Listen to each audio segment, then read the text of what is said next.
여러분, 우리가 신약 성경을 좀 주제별로 본다면 교리서 가운데 일반적으로 로마서를 구원론이라고 합니다. 그래서 종교개혁자들은 특별히 루터나 칼빈은, 특별히 또 루터는 이 로마서를 굉장히 강조했죠. 그러면서 66권 가운데 로마서를 강조하면서 로마서에서도 로마서 8장의 말씀은 성경의 가장 위에 올려놔야 될 클라이맥스다. 그러면 여러분, 옥중서신에 있는 에베소서는 일반적으로 우리가 교회론이라고 합니다. 우리가 교회론을 확립할 때는 에베소서를 봐야 돼요. 오늘 본문의 골로새서는 일반적으로 기독론이라고 합니다. 기독론이라고 하는 것은 그리스도론이기 때문에 또 상당히 중요한 거죠. 여기에 초점을 맞춘 교리서인데 오늘 이 골로새서 4장밖에 되지 않지만은 이 4장 속에 기독론에 대한 중요한 것들이 나타나 있습니다. 이 골로새서에 나타나 있는 기독론 중에 가장 중요한 것은 만유의 머리이신 그리스도입니다. 여러분, 성경을 좀 찾아보려고 하는데 1장 18절 말씀을 한번 같이 읽어봅시다. 1장 18절인데 16절로 18절까지 한번 읽어보시겠습니다. 골로새서 1장 16절입니다. 시작. 만물이 그에게서 창조되되 하늘과 땅에서 보이는 것들과 보이지 않는 것들과 혹은 왕권들이나 주권들이나 통치자들이나 권세들이나 만물이 다 그로 말미암아 그를 위하여 창조되었고 또한 그가 만물보다 먼저 계시고 만물이 그 안에 함께 섰느니라. 그는 몸인 교회의 머리시라. 그가 근본이시요 죽은 자들 가운데서 먼저 나신 이시니 이는 친히 만물의 으뜸이 되려 하심이요. 그래서 여러분, 특별히 골로새서에서는 만유라고 하는 단어, 만물이라고 하는 단어, 이 단어가 많이 나타나 있고 또 만물과 만유가 나오기 때문에 그 안에서 충만이라고 하는 단어도 함께 나타나고 있습니다. 사도 바울은 이 당시 혼합주의 색채가 강한 이단들이 난무하는 골로새 지역의 교회를 향해서 오직 예수 그리스도 한 분만, 교회의 머리이신 예수 그리스도 한 분만이 유일무이한 만왕의 왕이라. 또 구주라는 사실을 가르치면서 이단을 배격하여서 성도다운 삶을 살도록 권했습니다. 그래서 만유의 머리 대신, 사실 예수 그리스도는 교회의 머리만이 아닙니다. 만유의 머리이시고 만물의 머리이시고 만왕의 왕이십니다.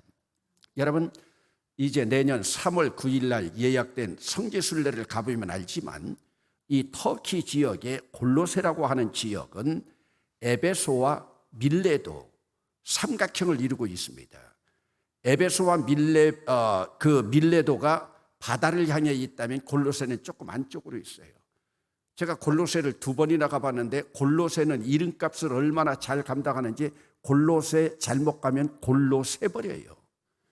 제가 갔을 때 상당히 그때 그쪽 지역이 추웠던 것들을 알고 있는데 골로새, 그래서 에베소가 있고 밀레도가 있고 골로새가 있고, 그렇기 때문에 이곳은 동서문물이 교차하는 길목이에요. 그리고 또 이곳은 마게도냐로 넘어가는 그 길목에 있기 때문에 여러분, 그러기 때문에 어찌 됩니까? 세속 문화의 영향권이 가장 커요. 여러분, 제가 이전에 자라나던 지역에 가까이 있는 우리나라에서는 대전이라고 하는 지역이 그래요. 경부선을 타고 내려오면 대전에서 호남으로 가는 열차가 있고 영남으로 오는 열차가 있고, 대전은 충청권이고, 그리고 대전 지역에는 또 6.25 때 북한에서 남하한, 그래서 그 안에 대전 중앙시장 하면 그 중앙시장은 억척스러운 이북에 있는 여인네들이, 이북 사람들이 개척한 그런 시장이라고 해도 과언이 아닙니다. 그래서 그 대전이라고 하는 지역에 보면은 그 대전은 호남새가 있고 영남새가 있고 충청새가 있고 이북새가 있습니다.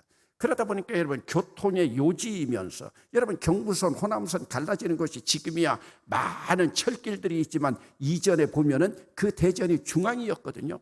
그러다 보니까 이러한 곳에 상당히 혼합적인 요소들이 많이 나타나고 있는데 골로새도 그랬습니다.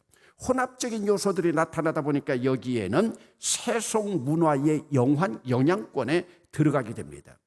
그래서 여러분 대전에 있는 그 무슨 산이라고 그러죠? 거기 우상들이 가장 많은 갑자기 계룡산. 계룡산이 우리나라 산 중에서도 제일 영험하다고 하잖아요. 그 영험하다고 하는 것은 다른 걸로 영험한 것이 아니라 미신, 무당. 그리고 여러분 계룡산 바로 옆에 신도안이라고 하는 곳이 있어요. 신도안이라고 하는 것이 있는데 신도안이라고 하는 것은 옛날부터도 여기는 새로운 도읍지가 된다. 그래서 이전에 박정희 때에 행정수도를 옮긴다고 할 때 제일 유력했던 데가 언제냐? 신도안이었어요. 신도안으로 가까이 왔으면 또 혹시 압니까? 제가 살고 있는 옥천 지역은 또 청와대 자리가 될까 해서 저도 대학 다닐 때 희망을 품었던 적이 있어요. 그러나 물거품으로 다 지나갔지만은 여러분 그 지역의 풍수지리라고 하는 그 안에 지역의 이름들을 보면요. 여러분 그 신도안 그곳을 보면은 참 묘지. 그러니까 여러분 우리나라에서 가장 중요한 국방부가 바로 그쪽으로 갔잖아요. 왜? 계룡산이 막아주고 있고 보문산이 있고 그곳에 북한에서 침략해 온다고 하더라도 그래도 우리나라 지역 가운데에서는 거가 요새였어요.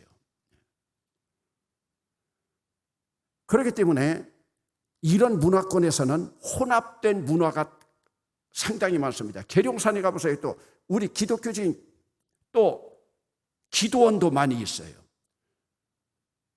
또 우리나라 국군들이 거가 있기 때문에 우리나라에서 제일 큰 그 교회, 국군 교회가 또 바로 그 계룡산 자락에 있지 않습니까? 그래서 세속 문화의 영향권 가운데 있어요. 그렇기 때문에 그들은 어찌 살아가고 있느냐? 그리스도 한 분만으로는 안 된다. 그리스도 한 분만으로는 안 된다. 그리스도 한 분만으로는 부족하다. 그래서 천사를 숭배해야 된다. 여러분 2장 18절 말씀을 한번 또 찾아보십니다. 2장 18절 함께 여러분 읽어보시겠습니다. 시작. 아무도 꾸며낸 겸손과 천사 숭배를 이유로 너희를 정죄하지 못하게 하라. 그가 그 본 것에 의지하여 그 육신의 생각을 따라 헛되이 과장하고 그리스도만 섬겨가지고는 안 된다. 천사도 숭배하고 그리고 우리가 신앙생활하면서 금욕주의도 가져야 된다.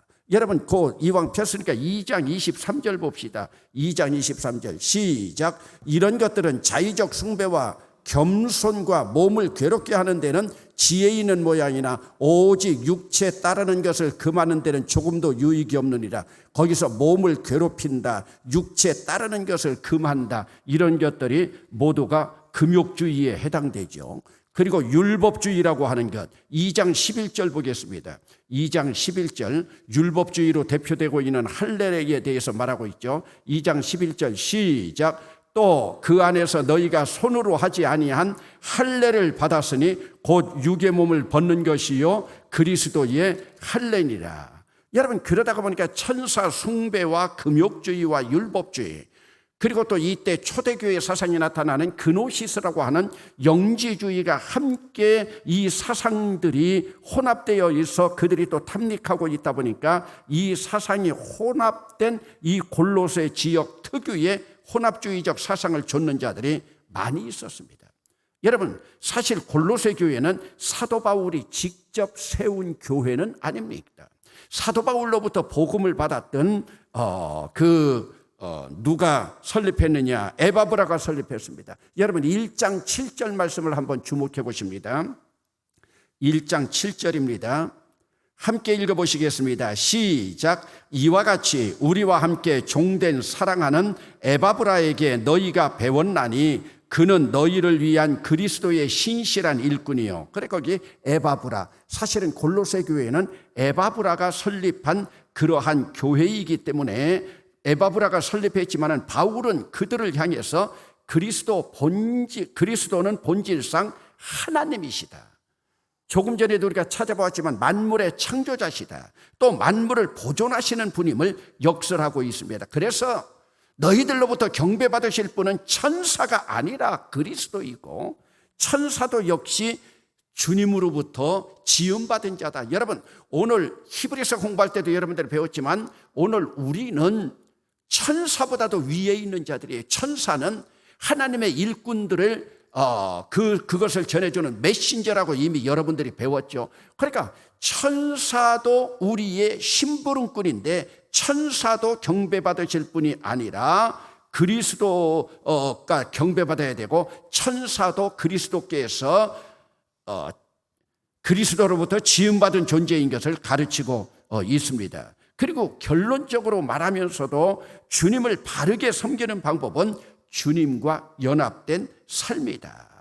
그러면서 사회나 가정에서 주님의 말씀을 좇아서 그 말씀대로 살아가는 것임을 오늘 본문에서 가르쳐주고 있습니다. 이와 같이 본서에서는 그리스도만이 찬양받으실 분이고 그리스도만이 경배받으실 분인 것을 역설하고 있는 교훈입니다. 그러면 이렇게 우리가 만물의 근원이신 그리스도를 섬겨가는 자들이 어떻게 살아가야 될 것이냐. 여러분, 사도 바울의 글을 보면은 언제나 앞부분에는 이론이고 교리로 나와 있다면 그 뒷부분에 이것은 기독교 교리로만 끝나는 것이 아니라 그 교리대로 살아갈 것을 말씀하고 있는데 3장에 봐서 바로 3장에 가서 그리스도인의 신분을 말하고 있습니다. 그리스도의 신분이라고 하는 것은 너희는 예수 그리스도 안에서 지으심을 받았기 때문에 너희는 위의 것을 찾고 위의 것을 생각하라 하면서 3장 1절부터 제일 먼저 나오는 것이 여러분 3장 1절 2절을 같이 읽어보시겠습니다. 시작.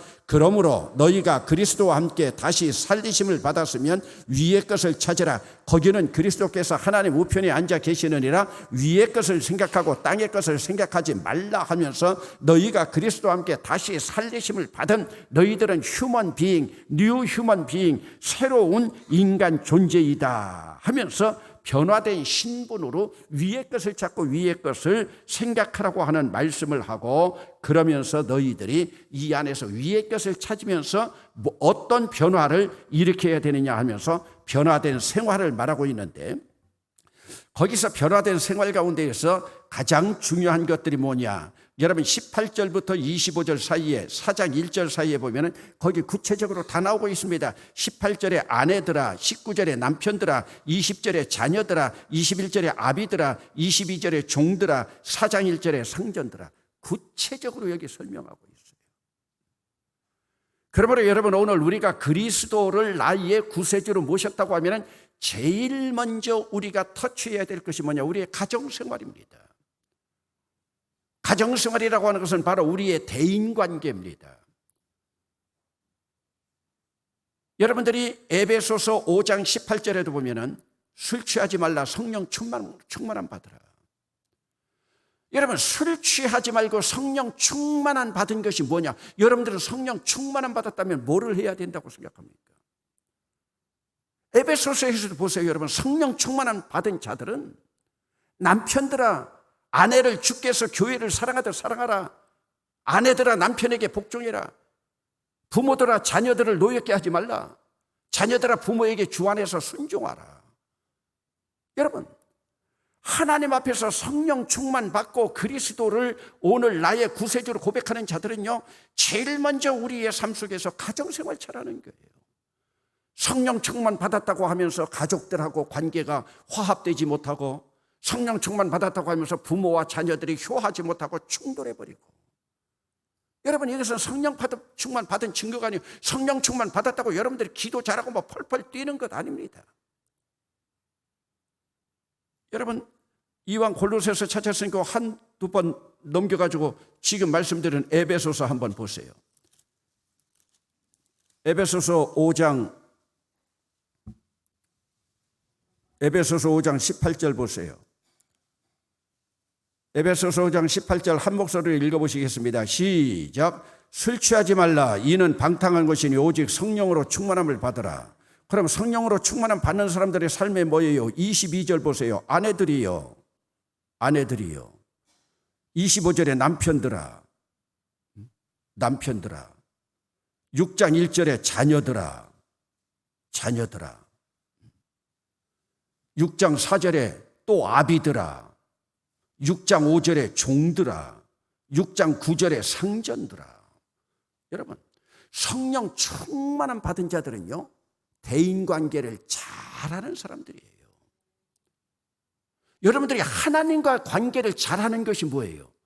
하나님과 관계를 잘하는 것은요, 인간들과 관계를 잘하는 거예요. 인간들과 관계가 잘 되지 않으면서 하나님과 잘한다. 여러분, 성령 충만함 받았다는 거예요. 펄펄 뛰면서 기도 잘하는 것 아니에요. 유창하게 기도 잘한다고 성령 충만함 받은 것 아니에요. 대인관계 잘하는 거예요. 여러분, 요즘 제가 깊이 바라보는 영성 가운데서 우리의 영성이라고 하는 것이 뭐냐? 여러분, 우리의 영성이라고 하는 건 저 인간으로 돌아가는 거예요. 여러분들은 영성으로 돌아간다면 하나님 닮고 예수님 닮아야 된다고, 그것이 바로 뭐예요? 인간적인 거예요. 더 인간적인 거예요. 인간적으로 나가는 거예요. 우리는 예수님, 하나님 하니까 추상적인 것만 그냥 바라보고 나가죠. 아니요. 영적인 것은 인간적인 거예요. 인간적인 거예요. 인간적인, 더 인간적인. 그러면서 여러분, 이전에 나치가 유대인들을 지배하고 있을 때 나치 당원들이 유대인들을 어떻게 생각했는가? 여러분, 이제 나치 당원들 가운데요, 여러분 죄송하지만 90% 이상이 다 기독교인들이에요. 왜? 독일은 기독교 국가예요. 600만을 죽인 것이 기독교인들이 다 죽인 거예요. 그들이 죽일 때 명목이 뭐였어요? 유대인들이 예수님 죽였다고 죽인 거 아니에요. 자기들도 예수 잘 믿는 사람이에요. 왜 우리가 믿는 예수를 유대인 너희들이 죽였냐? 엄밀히 말하면 로마 시대 때 로마 병정들이 죽이자면 유대인들 너희들이 죽이라고 박수치지 않았느냐? 여러분, 유럽 식민지 개척자들은 아메리카 대륙에 사는 토착민을 어떻게 생각했느냐? 여러분, 결국은 아메리카에 누가 살고 있었어요? 그 아메리카 원주민들 살고 있었잖아요. 그럼 아프리카에서, 유럽에서 이주해가지고 온 사람들은 누구예요? 다 기독교 신앙의 자유를 찾아서 온 사람들이에요. 그 사람들이 미국에 있는 원주민들, 인디안들 다 죽였잖아요. 여러분들이 서부국 같은 거 바라보는 게 뭐예요? 전부 그들이 십자가 앞세우고 그들을 다 죽였어요. 미국 남부에 살던 노예 주인들이 태도가 예수 믿는다고 하면서도 그들이 비인간화였어요. 여러분, 선교사 모건 고두인에 따르면 노예 주인들은 노예에게 인간의 속성이 없다고 생각했다. 똑같은 인간임에도 불구하고 저 껌둥이는 인간의 속성이 없다는 거예요. 그러면서 그들이 뭐라고 말하느냐? 저 껌둥이들은 겉보기에는 인간 남자들과 닮은 데가 있지만 사실은 인간이 아니다. 그들은 영혼이 결여된 피조물로서 이성이 없는 짐승에 속한다. 따라서 그에 맞게 대접해야 된다. 기독교가 저지른 가장 큰 범죄예요. 여러분, 미국에 가가지고 그 인디안들 다 쓸어버린 사람들이요, 신앙의 자유를 찾아서 미국에 온 그 후예들 아니었어요. 여러분, 우리는 1492년에 콜럼버스가 신대륙을 발견했다고 신대륙을 영웅으로 생각하지만 미국에서 뜨시는 사람들은요, 그 콜럼버스가요 바로 사람을 가장 많이 죽인 역할을 한 범죄자로 취급하고 있어요. 그렇다면 지난주에도 제가 여러분들에게 설교했지만 뭐가 정의입니까? 어느 편에서 바라보는 것이 정의입니까? 어느 것이 공의입니까? 여러분들 놀라지 마세요. 20세기에도 유럽에 인간 동물원이 있었어요.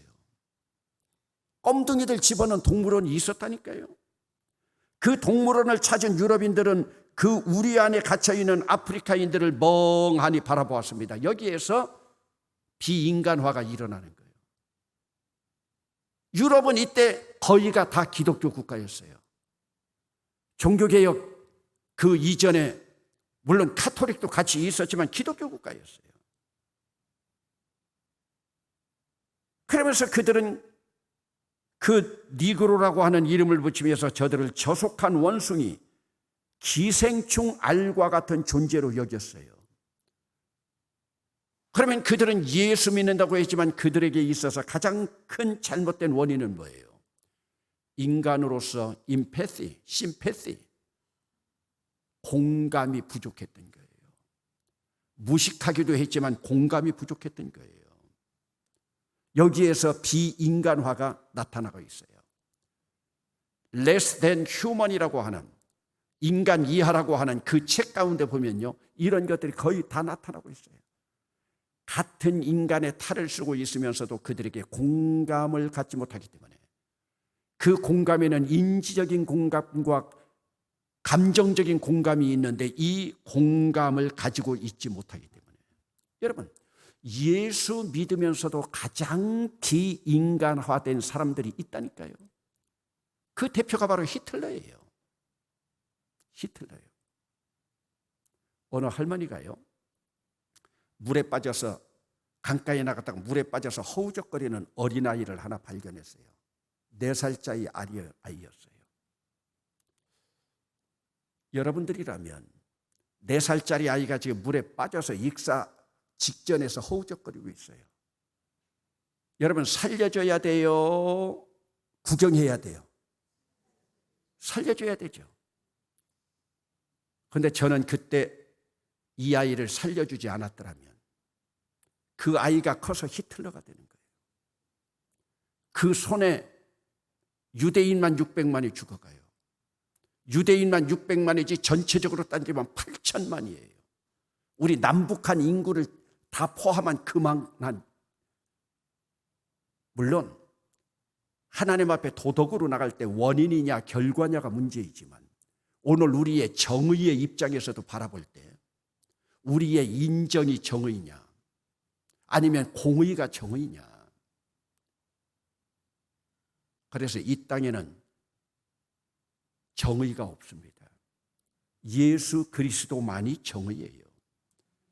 그러면서 여러분, 오늘 우리가 이번 추석도 돌아오고 있지만 여러분, 이번 추석을 맞으면서 여러분들의 대인관계는 어떻습니까? 대인관계라고 멀리 있는 사람들 안에 전부 여러분 가까이 있는 동생, 동서, 올케, 시누이, 부모, 자녀.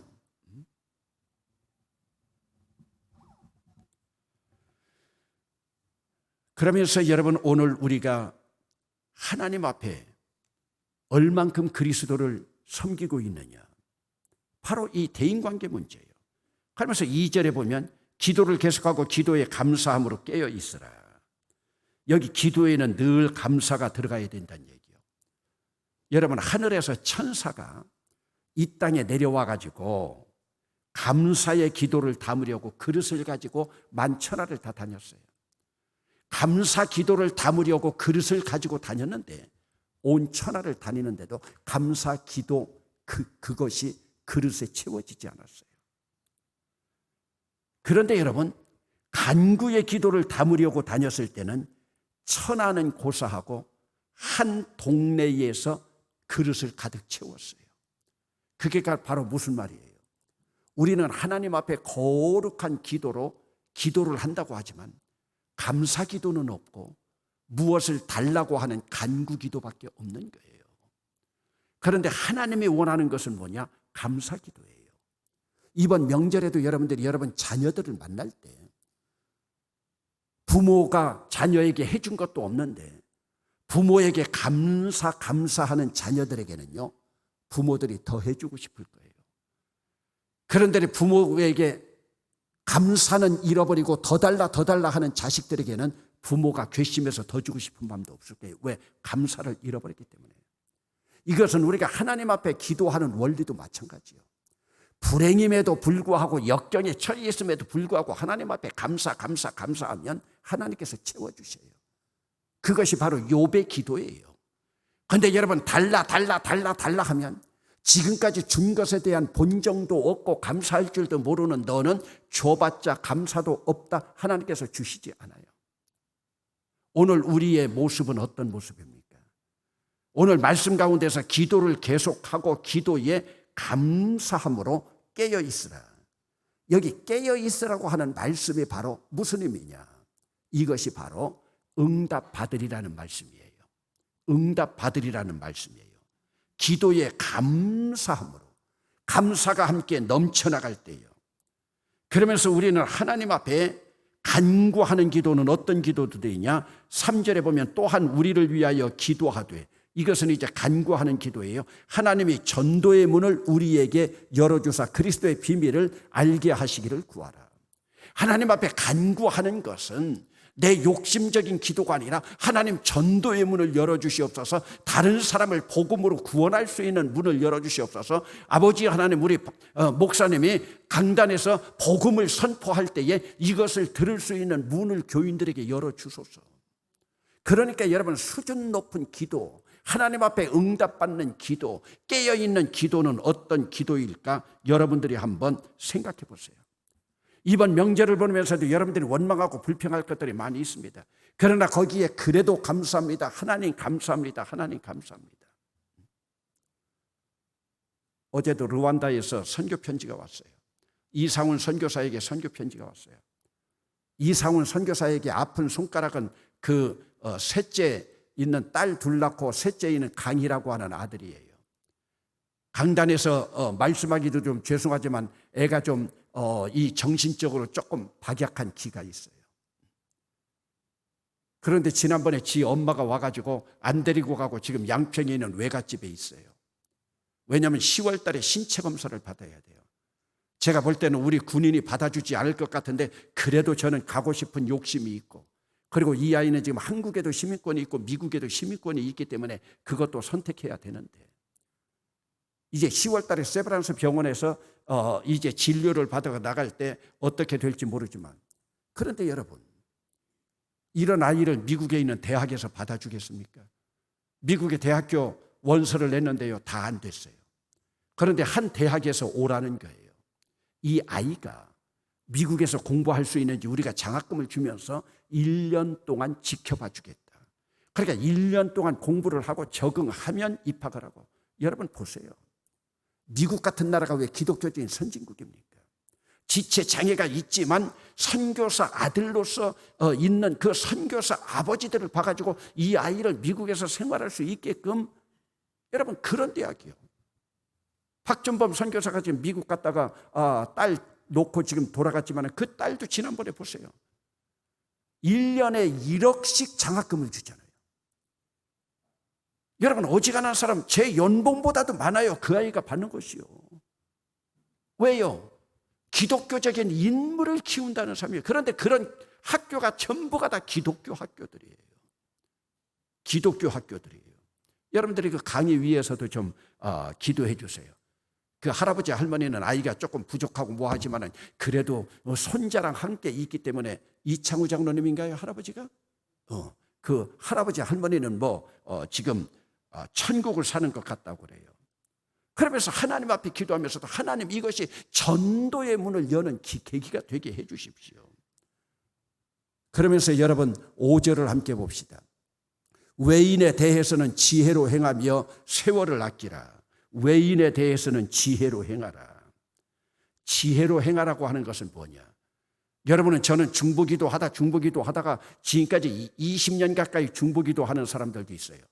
그들 가운데 여러분 남편들도 있어요. 요즘은 이제 그들 바라보면서 중보기도 하지 않아요. 그러면서 그들 바라보면요, 제가 속으로 그래요. 지옥에나 가라고요. 지옥에나 가라. 목사가 20년 가까이 기도하는데도 오지 않은 너희들 지옥에나 가라. 왜 제가 이렇게 역설적으로 지옥에나 가라고 하는 줄 아세요? 지옥에 갈 걸 생각하니까 이제 불쌍해지는 거예요. 그래서 이제 예수 믿으라, 교회 오라 소리는 안 하고 그냥 인간적으로 친절하게만 해주는 거예요. 왜? 어차피 지옥 갈 인생. 여러분 집에서도 믿지 않는 남편들이요, 이번 명절에요, 양주도 사다 주고 좀 잘 주고, 어차피 지옥 갈 인생 먹는 거나 잘 먹여서 그래도 때깔이라도 좋게 해서 보내세요.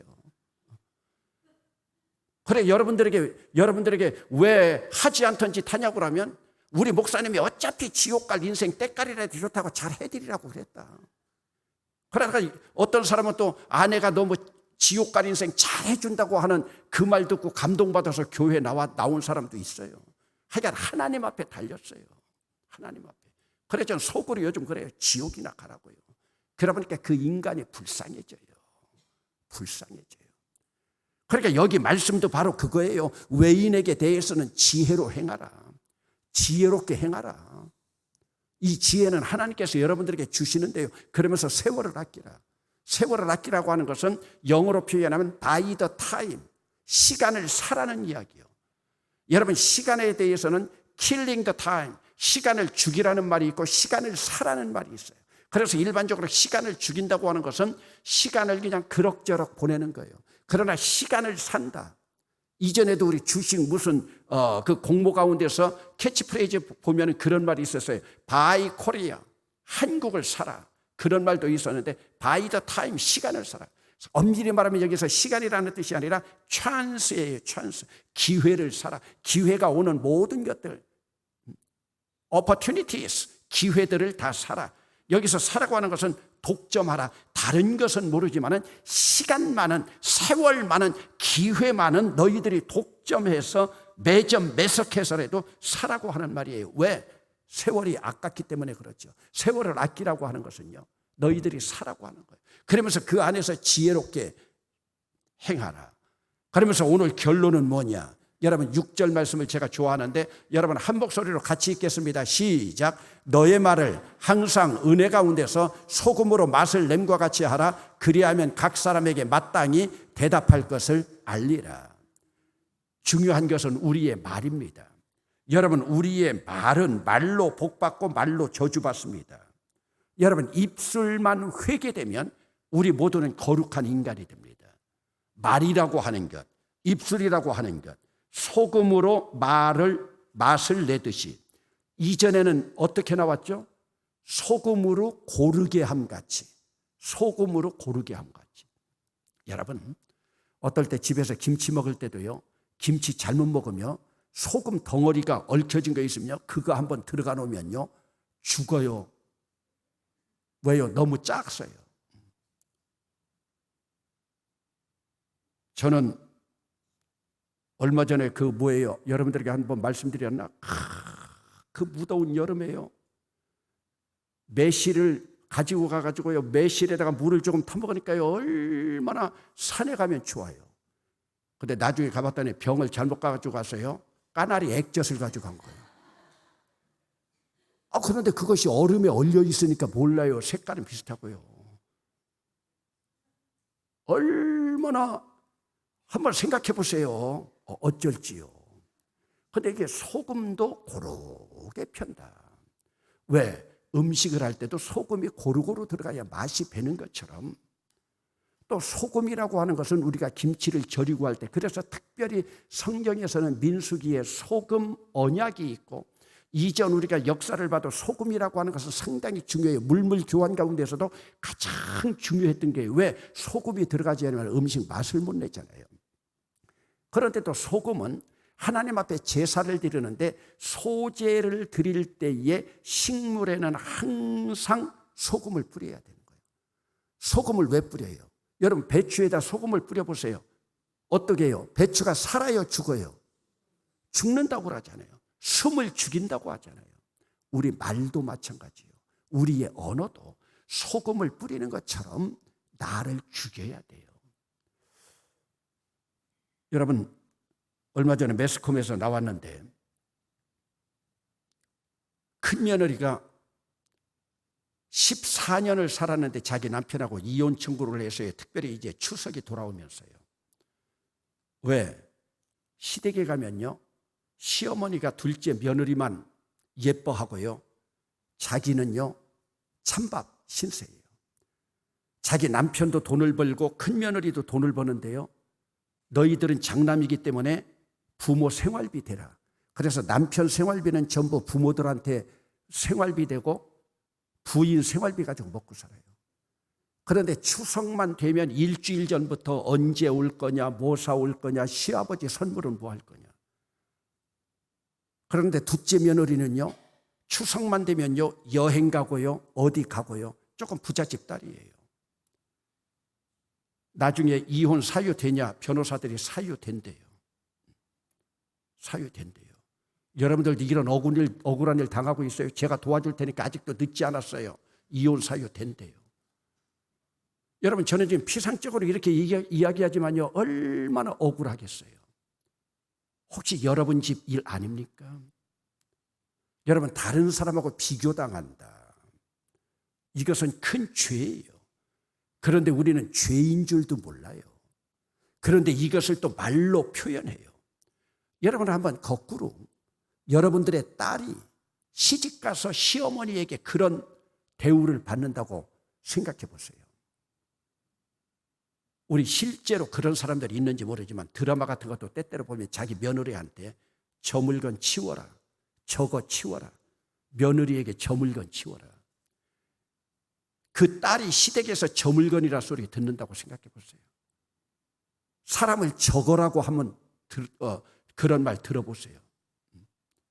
예수 믿는 우리 입술은 좀 어떻습니까? 소금이라고 하는 것은 부패도 방지하지만은 맛을 내는 거예요. 그러므로 여기서 말씀하고 있는 것은 균형을 잡는다는 이야기예요. 지금 문재인 정권이 왜 이렇게 손가락질 받아요? 균형을 못 잡고 있잖아요. 균형을 못 잡고 있어요. 뭐요? 과정은 공정하게요? 결국은 정의로요? 기회는 균등하게요? 지금 하고 있는 짓거리 보세요. 문재인을 시켜놨더니 그냥 문제만 일으키고 있는 거예요. 나라가 제 꼴로 가지를 못하고 있는 거예요. 여러분, 균형을 이룬다고 하는 것은 순수해서 사람의 마음까지도 경건하게 해주는 거예요.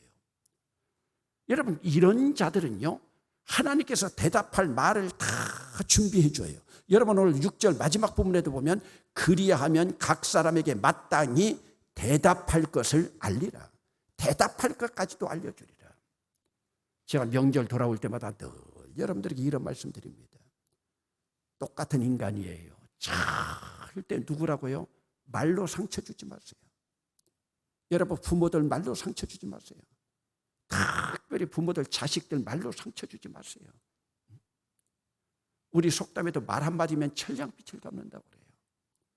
이번 명절을 보내면서도 소금이 고른 것처럼, 소금이 맛을 각각내는 것처럼 명절 세고 와서 여러분 며느리가, 여러분 자녀들이 용기를 얻고 어렵고 힘들면서 시댁 갈 힘도 없을 때에 시댁 다녀왔더니 힘이 솟는다.